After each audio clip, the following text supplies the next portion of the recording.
Many decades ago, I fancied myself a fashion model. Pouty magazine covers, long coats, and Italian shoes. I was in. I honestly don't recall what galaxy this desire arrived from, and yet here it was. Eons before the internet, I found a modeling school in San Carlos, California somewhere, boasting wild success and adventure. After a short drive, I found the location in what skated very close to a rented assembly hall. It was one of those industrial-style corner entrance buildings with a glass door on a road I have not driven on since.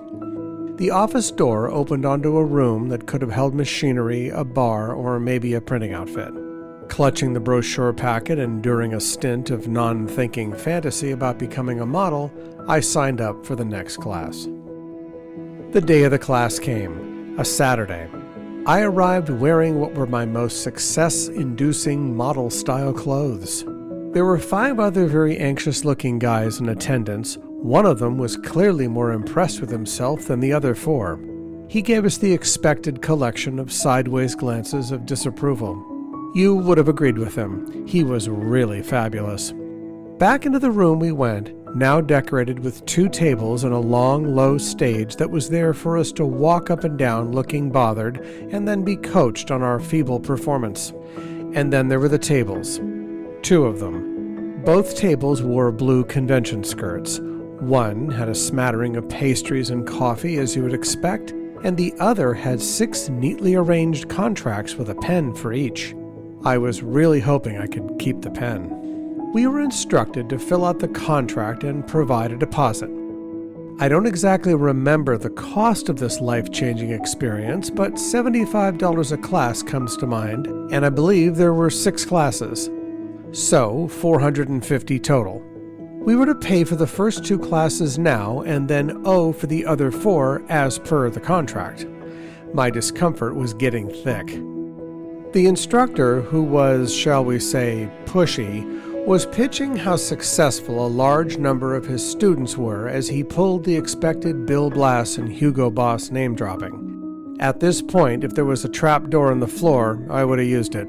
The girl from the front office was uncomfortably walking behind me and my classmates to help each of these students fill out the contracts. She then waited for each of us to clip the $150 to the paperwork, and then she stacked them and disappeared behind the front desk. I was trapped. I decided against trying to get the pen. The class began. It was absolutely moronic. We were walking up and down the walking up and down thing and then received snooty coaching on how we snapped our toes. This was the shortest modeling career ever. It was over in 6 minutes. I spent the rest of the hour trying to come up with a plan to get out of this ridiculous fantasy like a Louisiana prisoner plotting an escape from a chain gang. After what seemed like an eternity, the class was over. I was stalling by the front office door as the other morons involved in this charade picked over the remnants of the breakfast treats and then began to disperse. Then the opportunity arrived in an instant. Our instructor was swiveling his heel on the front step outside the glass door, desperately trying to pay attention as the overly good-looking guy ran his virtues. I slipped in snake-like fashion to the front desk where the helper girl was. The stack of contracts was still sitting on the table. I struck. I sheepishly pointed to the pile of papers and released a hastily assembled lie. I said, "You know, I think I forgot to put something on the contract. Can I take a quick look at that?"